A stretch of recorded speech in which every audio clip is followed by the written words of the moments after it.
Welcome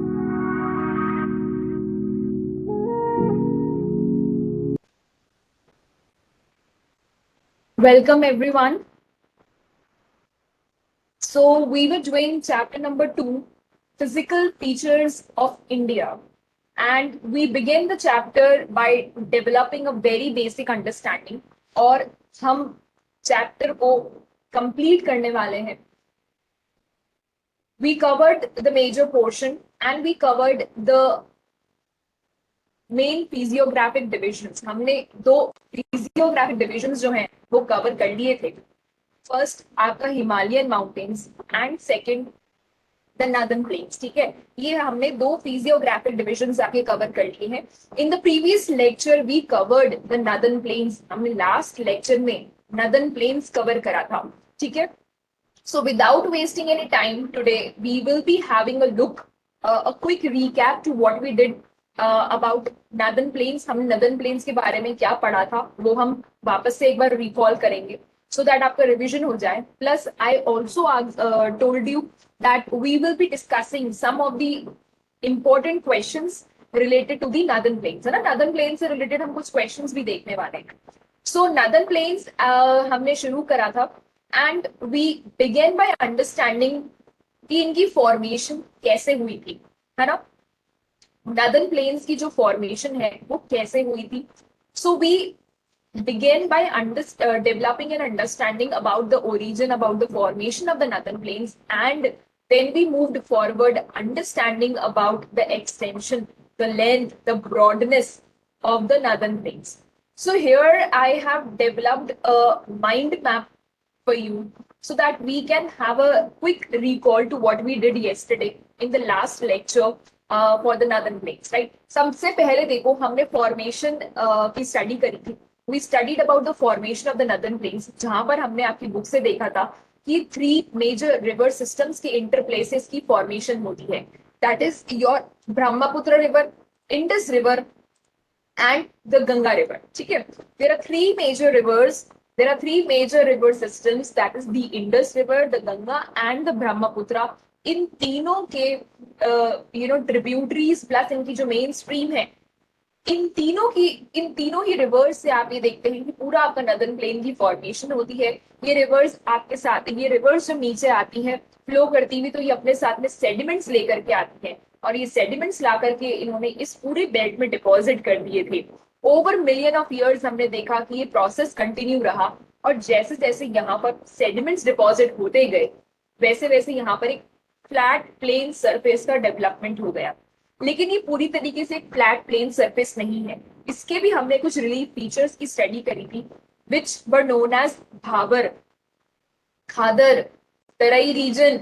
ये अगर आपको याद हो तो हमने कल स्टडी करा था. यहाँ हम माइंड मैप से एक बार फटाफट से इसको रिकॉल करते हैं. देखो फॉर्मेशन में हमने देखा कि 3 मेजर रिवर सिस्टम्स हैं जो कि इसकी फॉर्मेशन में हेल्प करती हैं. Indus river, Ganga river and the Brahmaputra river. Then we saw कि पूरा का पूरा नॉर्दर्न प्लेन्स जो है ये कितना एरिया कवर करता है. So the area covered by the northern plains is 7 lakh square kilometres. Right, कितना एरिया कवर करता है ये? 7 लाख स्क्वायर किलोमीटर्स का. Then we saw the length and the broadness of this northern plain. तो नॉर्दर्न प्लेन्स की जो लेंथ है वो कितनी है? 2400 किलोमीटर्स. एंड द ब्रॉडनेस और we can say the width की विद कितनी होगी? सो द ब्रॉडनेस और the width we can say it is 240 to 320 kilometres. Right, then we studied about some of the characteristics की northern plains की क्या क्या characteristics हैं. बेसिकली यहाँ पर मैंने इनको अगेन पॉइंटर्स में कंपाइल कर दिया है. कल हमने पूरा आपका बुक से ये टॉपिक कवर करा था. We covered the complete paragraph of northern plains from the book. Characteristics में देखिए आप हमने क्या क्या पढ़ा था. रिच सॉइल कवर था, agriculturally productive part of India, very very productive part of India because यहाँ पर एडिकेट वाटर है, सफिशिएंट क्वांटिटी में वाटर अवेलेबल है, प्लस क्लाइमेटिक कंडीशंस बहुत ही ज्यादा फेवरेबल है. एंड दैट इज व्हाई आप ये देखते हैं कि ये जो पर्टिकुलर रीजन है नॉर्दर्न प्लेन्स का ये बहुत ही ज्यादा एग्रीकल्चरली प्रोडक्टिव था. देन जो रिवर्स है वो यहाँ पर डिपोजिशनल वर्क करती हैं. हमने यहाँ पर रिवराइन आइलैंड्स के बारे में बात करी थी. अलुवियल सॉइल यहाँ मिलती है और ये बहुत ही फर्टाइल लैंड मास है. Then classification, we did the regional classification. हमने नॉर्दर्न प्लेन्स का क्लासिफिकेशन पढ़ा था. whereby we studied about the Punjab Haryana plain, then Ganga plain and Brahmaputra plain. Also हमने geomorphology देखी थी, that means the specific relief feature of the northern plains. कुछ बहुत ही unique relief features in northern plains के, and they are Khabar, Khadar, Terai region and the Khadar region. Till this portion we covered, पूरा हमने ये paragraph cover करा था, और मैंने यहाँ पर आपको ये माइंड मैप की फॉर्म में पूरा का पूरा यहाँ डिस्क्राइब करा है कि नदर्न प्लेन्स में हमने कंप्लीटली क्या क्या स्टडी करा. I hope this has made sense to you. Now today we'll be discussing some important questions on northern plains, and after that we will be moving to the next physiographic division. इसके बाद हम एक next physiographic division आज उठाने वाले हैं, जो कि है आपका पेनिनसुला प्लेटो. ठीक है, so let's have a quick look at the questions कि आपसे एग्जाम में किस तरीके के questions पूछे जा सकते हैं. What type of questions can be asked from you in exams? Just have a quick recap, just have a quick look to the questions, like 1 mark questions. 1 mark question में किस type के question आते हैं? See, first is which type of soil covers the northern plains of India? Basically कौन से type की आपको soil मिलती है northern plains में? So it is the alluvial soil. Question number 2 देखिए, which is the northernmost point of the Ganga delta? Basically Ganga जो है वो डेल्टा बनाती है, ये हम आगे कवर करेंगे ड्रेनेज चैप्टर में, जो कि आपका नेक्स्ट चैप्टर है, वहां हम इसको कवर करेंगे, तभी आपको और क्लियर हो जाएगा. Then define a plain. आप नदर्न प्लेन्स पढ़ रहे हैं तो आपको डेफिनेशन पता होनी चाहिए कि प्लेन जो वर्ड है उस प्लेन का मीनिंग क्या होता है. तो अगर आपसे बोल दिया जाए कि आप प्लेन वर्ड को डिफाइन करें तो उसकी डेफिनेशन क्या होगी. So here the definition is written. देन आप नेक्स्ट देखें, 3 to 5 मार्क्स क्वेश्चन किस तरीके से आ सकते हैं. How are the great northern plains of India formed, explain. This we did already, हमने कवर करा है कि किस तरीके से आपका गोंडवाना लैंड, लॉरिशल लैंड, बीच में आपका तैथिस सी था. फिर आप देखते हैं किस तरीके से हिमालयस की फॉर्मेशन हो गई. Okay, and in due course of time हमने देखा कि जब हिमालयस की फॉर्मेशन हो गई तो वो एक मेजर सोर्स ऑफ रिवर्स बनते हैं. फिर रिवर्स जब हिमालय से नीचे आती हैं तो वो अपने साथ में रॉक, सैंड, मड लेकर के आती हैं, and then the rivers basically deposit all those material. और जब डिपोजिशन होता है ओवर मिलियन ऑफ इयर्स, ये प्रोसेस कंटिन्यू चला है, तब जाकर के आपके नदर्न प्लेन्स की फॉर्मेशन हुई है ना. और यहाँ पर आपको क्या है, अलुवियल डिपॉजिट्स मिलते हैं. So this is basically whatever I have explained you. ये हमने सब कवर कर लिया है. The only thing that you have to look over here is at the questions, कि क्वेश्चंस किस टाइप के आते हैं. Then how are plains important for country's economy. Country की इकोनॉमी के लिए जो प्लेन रीजन है ये इंपॉर्टेंट कैसे है, इसकी क्या सिग्निफिकेंस है. तो हमने पढ़ा था कि एग्रीकल्चरली प्रोडक्टिव रीजन है, यहाँ पर बहुत ज्यादा रिच आपको सॉइल कवर मिलता है, अलुवियल सॉइल यहाँ पर मिलती है. So these are the points given to you. ठीक है, फेवरेबल क्लाइमेटिक कंडीशंस है, एडिकेट वाटर सप्लाई है यहाँ पर. दैट इज वाई ये बहुत ही इंपॉर्टेंट रीजन होता है हमारे इकोनॉमी के पॉइंट ऑफ व्यू से. इकोनॉमी के लिए बहुत इंपॉर्टेंट रीजन है ना, कंट्रीब्यूट करता है आपके इकोनॉमिक डेवलपमेंट में country. Then which 3 river systems form the northern plains of India? Mention the main features. This we covered, right? Ganga river, Indus river and Brahmaputra river, ये 3 मेजर रिवर्स हैं जो कि आपके इस पूरे नदर्न प्लेन्स को फॉर्म करती हैं. और इनके हमने जो कैरेक्टरिस्टिक्स थे या जो मेजर फीचर्स थे वो भी कवर कर लिए थे. Describe the work of the reverse in the lower course. तो लोअर कोर्स में दैट मीन्स कि जब रिवर ऊपर से आती है तो धीरे धीरे आते आते उसकी वेलोसिटी कम हो जाती है, और जब वो नीचे आ जाती है बिल्कुल, तो वो बिल्कुल उसका वेलोसिटी जो है वो रिड्यूस हो जाता है और वो डिपोजिशन का काम करती है. राइट, आई होप आपको यहाँ तक कॉन्सेप्ट क्लियर हो गए होंगे. ठीक है, फिर आप देखिए नेक्स्ट यहाँ पर क्वेश्चन आपके पास में आ रहा है, describe any 5 features of the Ganga plain or give an account of the Ganga plain. So this we have already covered, right, in the book. Then you can see question coming like name the part of the northern plains formed of newer, younger deposits. हमने खादर पढ़ा था. ठीक है, name the 3 sections into which the northern plains are divided. sections पढ़े northern plains के जो कि divided हैं. That is your Punjab, Haryana plain. Then you have the Ganga plains and then you have the Brahmaputra plain. ये आप यहाँ देख सकते हैं. Okay, as you can see over here, Punjab plain, Ganga plain and Brahmaputra plain. So these are some of the some questions जो pattern of questions which can be asked you in your exam. See, कुछ इस pattern के questions हैं जो कि आपसे exam में पूछे जा सकते हैं। आपसे भाबर, तेरई, भांगड़, भादर, इनके बारे में भी क्वेश्चन पुटअप करे जा सकते हैं। देन डिफरेंस भी पूछा जा सकता है कि भाबर, भांगड़ या फिर तेरई और खादर रीजन में क्या डिफरेंस है। So with this we just have a quick recall to what we did about northern plains in the previous lecture. Okay, I hope this has been clear to you. This is the complete mind map जो आपको northern plains में लिखना है। Please इसे याद कर लीजिएगा। अगर आप इसको याद कर लेंगे, it will be easy for you to write answers. Okay, now we come to today's topic.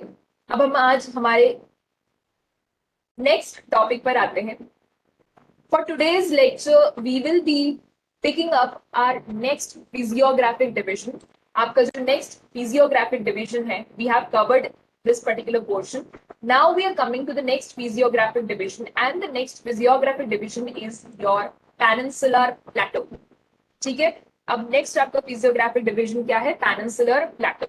To understand peninsular plateau, I have already explained you this particular term many a times. हमने इस term के बारे में, इस term की meaning को हमने कई बार समझा है। What does this word mean, right? तो इस पर्टिकुलर टॉपिक को स्टार्ट करने से पहले आपको इन दो वर्ड्स का मीनिंग पता होना चाहिए। पहला वर्ड है पेनिनसुलर और दूसरा वर्ड है प्लेटो। इसका मीनिंग क्या होता है? See, peninsula, as we already know, peninsula is basically the land which is surrounded by water on three sides, right? Then plateau, what is a plateau? Plateau basically एक highland कह लो या एक एलिवेटेड टोपोग्राफी कह लो, जो कि steep होता है दोनों तरफ से। ठीक है, बेसिकली साइड्स से वो स्टीप होगा, उसका जो स्लोप होता है वो स्टीप होगा, लेकिन टॉप से जो है वो बिल्कुल फ्लैट सरफेस होता है। Just have a look to this diagram.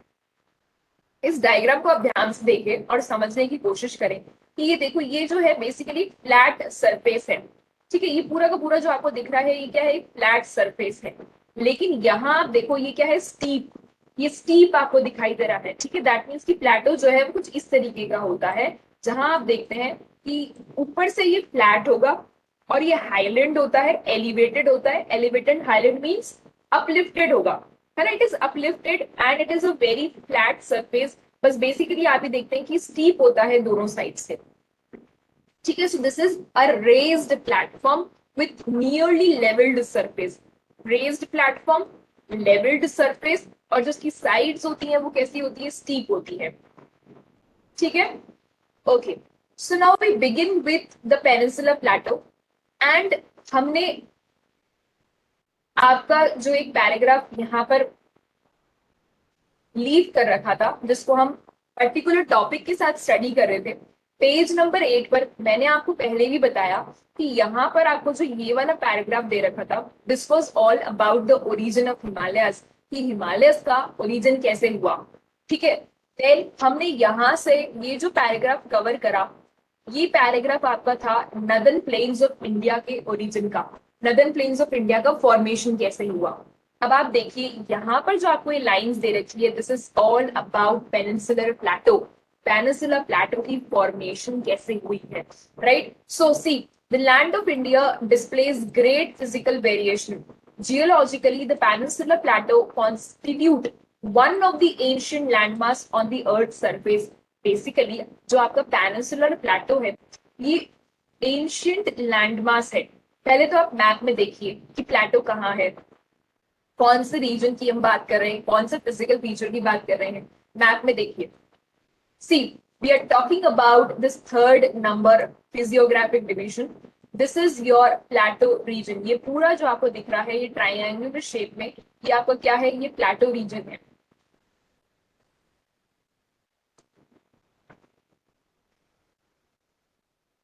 What is it? It is your plateau region.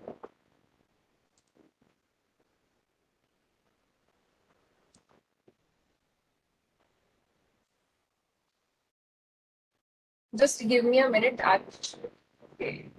So this triangular portion, ये जो आपको पूरा का पूरा triangular portion है, यहाँ देखिए पूरे आपकी बुक में जो मैप दे रखा है, this is your peninsular plateau.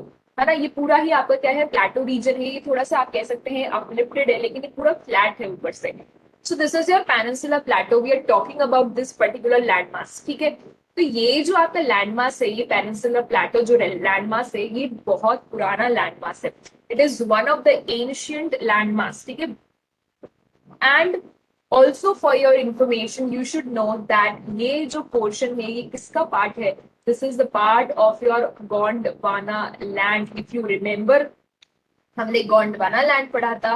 आपको गोंडवाना लैंड बहुत अच्छे से याद होगा, because we have discussed it many a times, ठीक है। तो ये जो लैंडमास है बेसिकली आपका, ये गोंडवाना लैंड का पार्ट है। क्योंकि गोंडवाना लैंड जो है वो आपका एंशियंट लैंडमास था, ओल्डेस्ट लैंडमास था।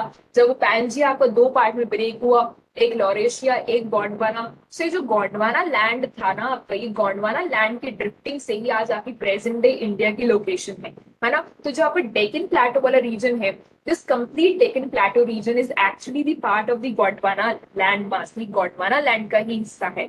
और क्योंकि ये गोंडवाना लैंड का पार्ट है, दैट इज वाई आप ये देखेंगे कि एंशियंट लैंड मास है ये गोंडवाना लैंड। आपको पता है प्लेट का मूवमेंट हो रहा है, हमने प्लेट टेक्टोनिक थ्योरी कवर करी है फर्स्टली। स्टार्टिंग में ही हमने थ्योरी ऑफ प्लेट टेक्टोनिक्स का कॉन्सेप्ट स्टडी करा था, वेयर बाय वी अंडरस्टूड कि प्लेट्स का मूवमेंट होता रहता है। सो बिकॉज ऑफ दैट आप ये देखते हैं कि जो आपका लॉरेशियल लैंड और गोंडवाना लैंड था, उनका क्या हो रहा था, ड्रिफ्टिंग हो रही थी, दे वर एक्चुअली मूविंग। और उनकी ड्रिफ्टिंग होने की वजह से, गोंडवाना लैंड के ड्रिफ्ट होने की वजह से आप ये देखते हैं कि आपके प्रेजेंट डे पेनिनसुलर प्लेटो जो है वो गोंडवाना लैंड का ही पार्ट है। ये आगे आपको और क्लियरली समझ में आएगा। नेक्स्ट आप लाइन यहाँ पर देखिए पेज नंबर 8 पर। So it was suppose to be one of the most stable land block, ठीक है। ये बहुत ज्यादा स्टेबल लैंड ब्लॉक से, सबसे स्टेबिलिटी जो है वो इस पूरे पेनिनसुलर प्लेटो में ही है। स्टेबिलिटी मीन्स बहुत स्टेबल है, इतना ज्यादा we can say sensitive zone नहीं है जितना कि आपका हिमालयस का रीजन जो है वो बहुत ज्यादा सेंसिटिव है। बिकॉज वहां पर अभी भी ऐसा बोलते हैं कि प्लेट्स का कंटिन्यूसली मूवमेंट है, हिमालयस की हाइट अभी भी इंक्रीज हो रही है, ठीक है। सो वो जो है वो एक सेंसिटिव जोन है, पर ये इतना सेंसिटिव जोन नहीं है, क्वाइट स्टेबल लैंडमास है ये, ठीक है। सो यहाँ से हमने फॉर्मेशन कवर करी है पेनिनसुलर प्लेटो की। पेनिनसुलर प्लेटो की फॉर्मेशन कैसी है, ठीक है। So now just come to that particular page where the content of peninsular plateau is given to you. We begin by having a look to it. देखो, आपको ये दो वर्ड्स का हमने मीनिंग बता दिया है। What does these two words mean? Now just start reading the lines. Paragraph को रीड करना स्टार्ट करते हैं एंड धीरे धीरे हम समझते जाएंगे। To ease the understanding of this particular topic, I have again created the pointers over here. इससे आपको जल्दी समझ में भी आ जाएगा। देखो, पेनिनसुलर प्लेटो जो है, अब हमने देखा उसकी फॉर्मेशन कैसे हुई, है ना। फॉर्मेशन वाला पॉइंट देखिए यहाँ पर। It was formed due to the breaking and drifting of the Gondwana land and thus making it a part of the oldest landmass. अभी अभी मैंने आपको बताया कि आपका पैंजिया जो था वो दो पार्ट में ब्रेक हो गया था, लॉरेंशियल लैंड एंड गोंडवाना लैंड। पर जो गोंडवाना लैंड है वो धीरे धीरे धीरे धीरे ड्रिफ्ट होता रहा, उसका मूवमेंट होता रहा। And because of the movement of this Gondwana land आप ये देखते हैं ये ब्रेक हुआ, ड्रिफ्ट हुआ। आपको पता है प्लेट्स का मूवमेंट है। सो बिकॉज ऑफ दैट ये जो आपका पूरा पेनिनसुलर प्लेटो है, इसकी फॉर्मेशन ही इस गोंडवाना लैंड से हुई है, और इसीलिए इसको बोला जाता है कि ये ओल्डेस्ट लैंडमास है, ठीक है। फिर आप देखिए कि जो पेनिनसुलर प्लेटो है, अगर आप ये पूरा इसका मैप में यहाँ पर देखें, the region of the peninsular Plato,